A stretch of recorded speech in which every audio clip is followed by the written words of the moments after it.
नमस्कार, ये आकाशवाणी पटना है। अब आप संजीव कुमार वर्मा से प्रादेशिक समाचार सुनिए। पहले मुख्य समाचार। केंद्रीय सशस्त्र बल भर्ती के लिए पूर्व अग्निवीरों को 10% आरक्षण देंगे। केंद्रीय कृषि मंत्री शिवराज सिंह चौहान ने कहा, राष्ट्रीय कृषि विकास योजना और राष्ट्रीय खाद्य सुरक्षा मिशन के तहत बिहार को धन आवंटन की समीक्षा की जाएगी। प्रदेश की अनिमा कुमारी ने सर्बिया में आयोजित वर्ल्ड डेफ चेस चैंपियनशिप में रजत पदक प्राप्त किया। और प्रदेश में मानसून एक बार फिर सक्रिय। मौसम विभाग ने आज अररिया, किशनगंज, पटना, गया और कटिहार समेत 15 जिलों में भारी से अत्यधिक भारी बारिश का अलर्ट जारी किया। अब समाचार विस्तार से। केंद्रीय सशस्त्र बल पूर्व अग्निवीरों के लिए 10% आरक्षण लागू करेंगे। अग्निपथ योजना पर बहस के बीच केंद्रीय बलों ने यह घोषणा की है। सीमा सुरक्षा बल, केंद्रीय रिजर्व पुलिस बल, केंद्रीय औद्योगिक सुरक्षा बल और सशस्त्र सीमा बल जैसे केंद्रीय बलों के प्रमुखों ने कहा कि पूर्व अग्निवीरों को आयु में छूट मिलेगी और उनके लिए कोई शारीरिक दक्षता परीक्षा भी नहीं होगी। केंद्रीय औद्योगिक सुरक्षा बल की महानिदेशक नीना सिंह ने कहा कि गृह मंत्रालय ने केंद्रीय सशस्त्र पुलिस बलों में पूर्व अग्निवीरों की भर्ती का एक बड़ा कदम उठाया है। मीडिया से बातचीत में उन्होंने कहा कि इस संबंध में सभी प्रबंध कर लिए गए हैं। इस तैयारी के अंतर्गत अग्निवीरों के लिए कांस्टेबल पद की भर्ती में 10% पद अग्निवीरों के लिए आरक्षित किए गए हैं। इसके अतिरिक्त उन्हें शारीरिक दक्षता परीक्षा उसमें उन्हें छूट प्रदान की गई है। साथ ही उन्हें आयु सीमा में भी छूट प्रदान की गई है। सीमा सुरक्षा बल के महानिदेशक नितिन अग्रवाल ने कहा कि अग्निवीर सैनिकों के रूप में तैयार हो रहे हैं और इससे बेहतर कुछ नहीं हो सकता। उन्होंने कहा कि इससे सभी बल लाभान्वित होंगे।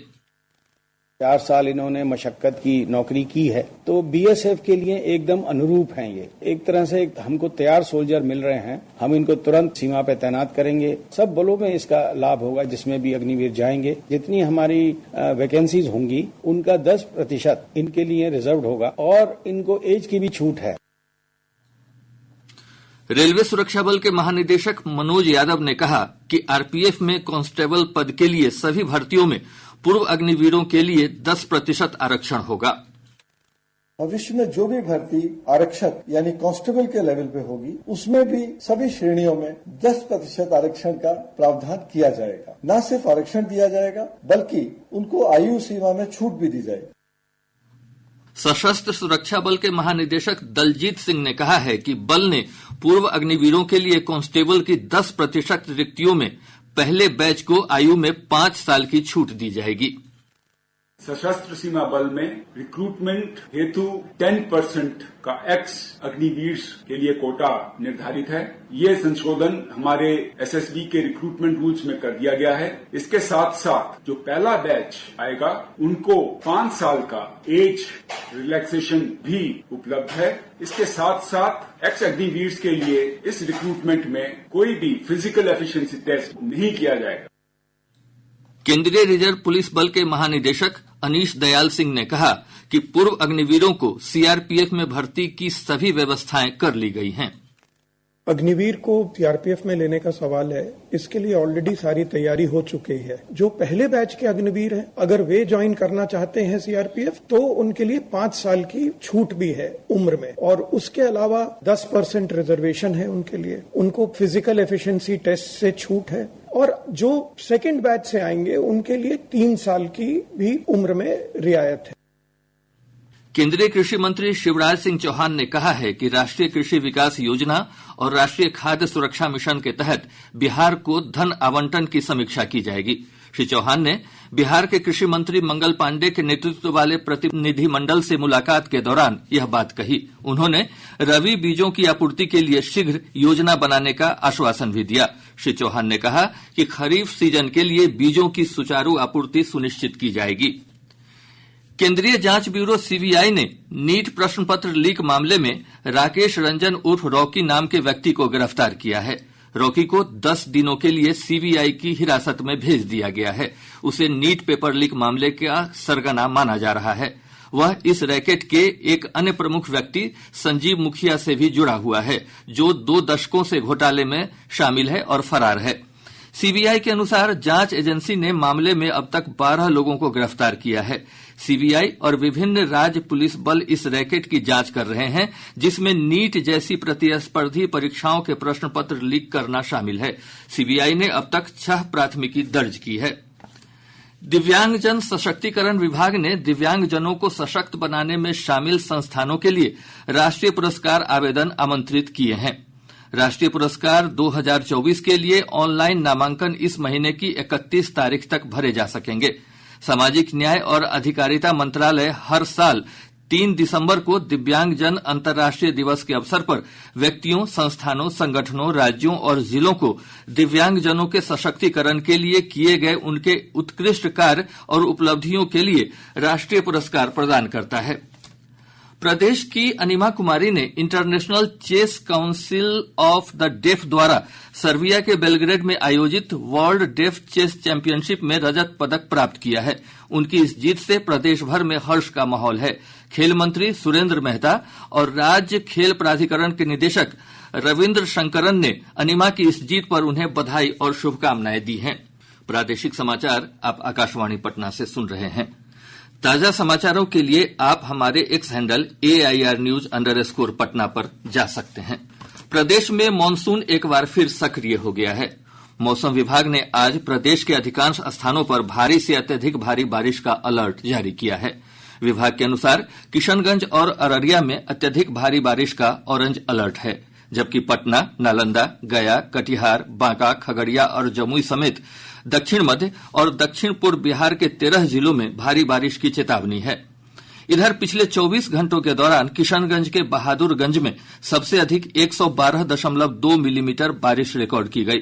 सुपौल के त्रिवेणीगंज में 102, बेगूसराय के साहेबपुर कमाल में 76.4 और अररिया के नरपतगंज में 60.2 मिलीमीटर बारिश हुई है। नेपाल के तराई क्षेत्रों और प्रदेश में हो रही बारिश के चलते राज्य में गंडक, कोसी, बागमती, महानंदा और परमान समेत कई अन्य नदियां उफान पर हैं। केंद्रीय जल आयोग से प्राप्त जानकारी के अनुसार गंडक नदी गोपालगंज के डुमरिया घाट में खतरे के निशान से 77 सेंटीमीटर ऊपर बह रही है। बागमती नदी का जलस्तर मुजफ्फरपुर के बेनीबाद में खतरे के निशान से 85 सेंटीमीटर ऊपर बना हुआ है। इधर शिवहर जिले में बागमती नदी के जलस्तर में फिर वृद्धि का सिलसिला शुरू हो गया है। जल संसाधन विभाग के कार्यपालक अभियंता विनय कुमार ने बताया कि तटबंधों में हो रहे कटाव को रोकने के लिए लगातार सुरक्षात्मक कार्य चलाया जा रहा है। बोरों में बालू भरकर कटाव वाले स्थानों पर रखा जा रहा है।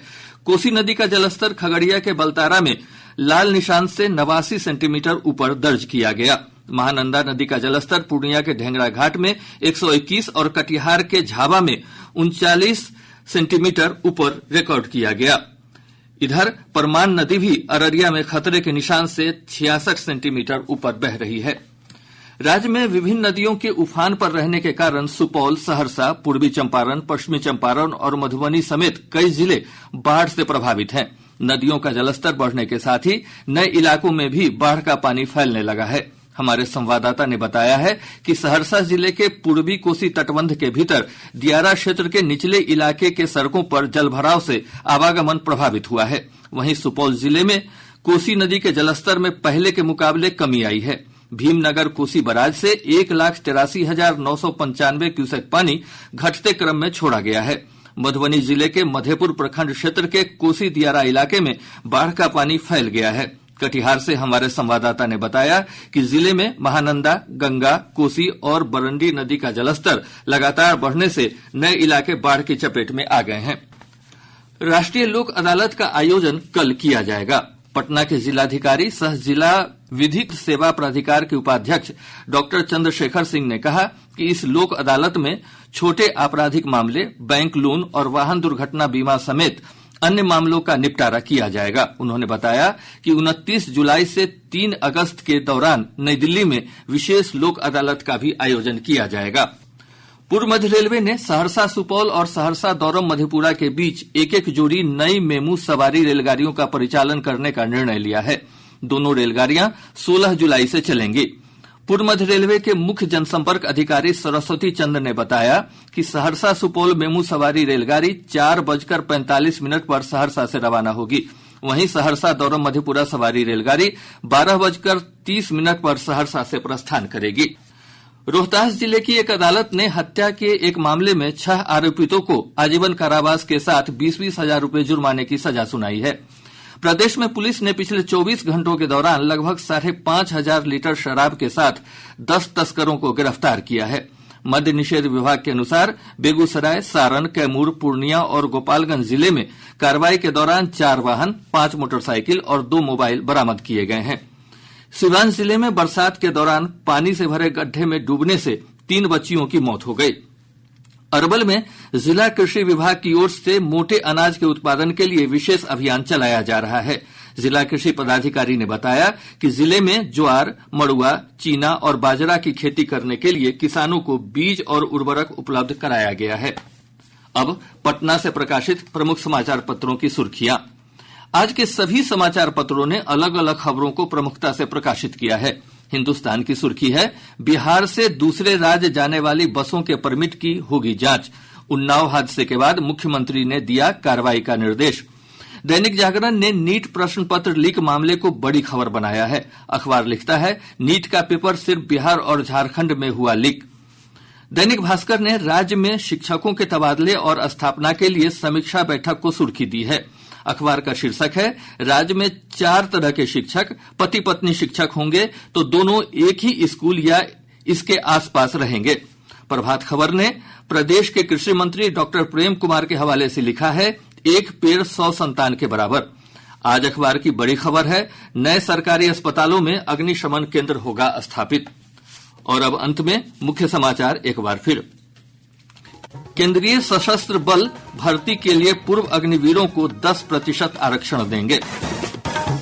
केंद्रीय कृषि मंत्री शिवराज सिंह चौहान ने कहा, राष्ट्रीय कृषि विकास योजना और राष्ट्रीय खाद्य सुरक्षा मिशन के तहत बिहार को धन आवंटन की समीक्षा की जाएगी। प्रदेश की अनिमा कुमारी ने सर्बिया में आयोजित वर्ल्ड डेफ चेस चैंपियनशिप में रजत पदक प्राप्त किया। और प्रदेश में मानसून एक बार फिर सक्रिय। मौसम विभाग ने आज अररिया, किशनगंज, पटना, गया और कटिहार समेत 15 जिलों में भारी से अत्यधिक भारी बारिश का अलर्ट जारी किया। इसके साथ ही आकाशवाणी पटना से प्रसारित प्रादेशिक समाचार का यह अंक समाप्त हुआ।